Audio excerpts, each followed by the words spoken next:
We're back again putting snooker to the test in game 4 of if I can be a snooker content creator in a race to 5. I'm currently 3-0 up, so I must be doing something right so far. And you can see I've got started off well again in this frame. I've opted to go for the yellows here. And what a lovely pot to the middle that was there. Cue ball is going everywhere right now. It's up and down the table like twice. I'm awkward, tight to the cushion. But who saw this shot? I know you can't see the yellow hanging over the pocket, but that was perfect. I cut that so nicely to plant that in. And not only did I pot it, I managed to nudge the yellow to get onto position for it as well. Somehow I miss it. It's the easiest shot of the last 3 shots I've had and I missed it. Luckily I left it hanging over the pocket, so it's not too bad. Mahdi puts his first red, leaves himself quite nicely for this one, and again he plays that quite nicely. But his positioning isn't the best there and he's forced to go for a hit and hope. He's left me an easy yellow to the middle pocket.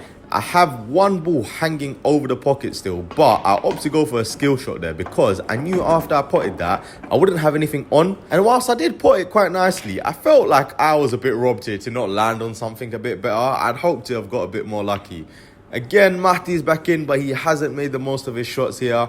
And now this is where it just starts to go all wrong for me. I started off quite well in this frame, but you're about to see me just capitulate completely. Mahdi has a really nice pot there. And again, this one just trickles in. It hits the cushion first. To me, I feel like that shouldn't have gone in, but it is what it is. That one there, that was lovely. It was a good pot and good position to land on this red.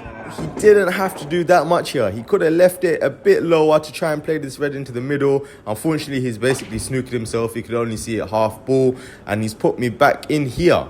Now, this shot here, this was the easy pot. This wasn't anything to worry about, but it was this shot here. I'd run just a bit too far. It would have been nicer to be a bit more straight so I wasn't having to hit it into a blind pocket. And now, this is where the constant back and forth is just going to go, because these should be going in. I know they should be.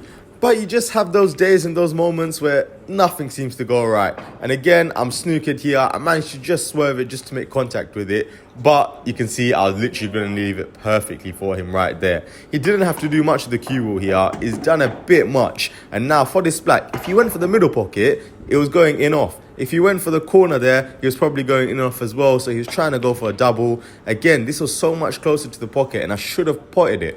But I didn't. I've left it awkward for him, so he's trying to play a safety shot, bring the cue ball tight to the cushion, and it's worked because I miss it even worse than the last 2 shots, and I've left the cue ball right in the middle of the table for him to finish up and get his first frame on the board. It's now 3-1. Is the comeback on?